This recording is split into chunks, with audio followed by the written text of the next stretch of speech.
when did you get in the business? What's your background? How'd you get going in our landman world in the oil and gas business? Yeah, so it's kind of interesting in a way that I was born and raised in Northern California in the Sacramento area, and I have one aunt, one uncle, and one cousin. They live in Salt Lake City, and I was just going through college. I was going to graduate in marketing and get into sports store management or something like that. And then went out to my aunt and uncle's house in Salt Lake City. My uncle was a consulting geologist in Salt Lake for many, many years, making recommendations for people about open filing for federal oil and gas leases back when that was permitted.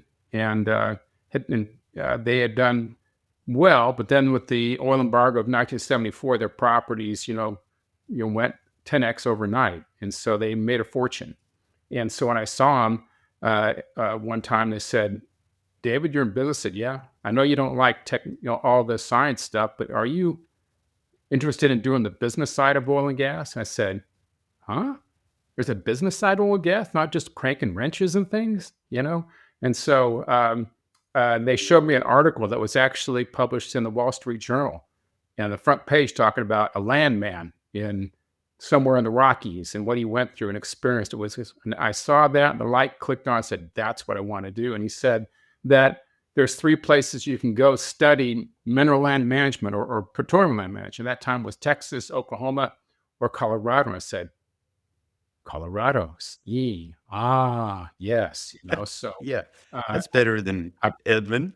I applied and went to school at Boulder and with the mineral land management program there. And in about a year and a half, I got out. I went to school there and graduated in 1978, and got in the oil business ever since then. And it's been quite the career. But what sparked my interest in being a landman was I was never the guy chasing the gold watch.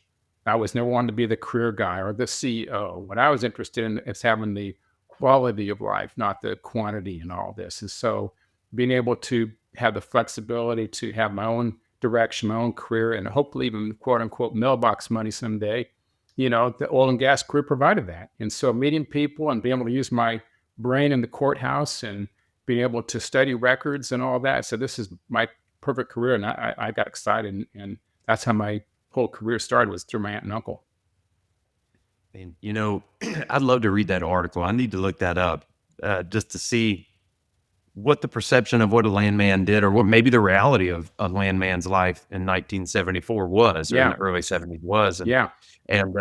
you nailed it. It seems like I got into the business in the early 2000s, Hmm. 2003, 2004, Hmm. and most of my career has been oriented towards like everything that the shale revolution brought into the business. Right. Scale, almost specialization to a certain Hmm. extent, especially on the field side of things. Right. Larger crews for a bigger part of my career, and then it's kind of come back down to the smaller, more focused efforts. High Yeah. value driven, not these big swaths of Right. project work. But I always was envious of almost the good old days, early Yeah. days in the business where, it was a landman was someone who was out prospecting. They were putting deals together. They were putting acreage. They were, taking a little bit of risk, but man, they had the freedom that as much work as they put into it, they'd get out of it, Yeah. Exactly. with a little bit of luck Yeah. Absolutely. and some savvy.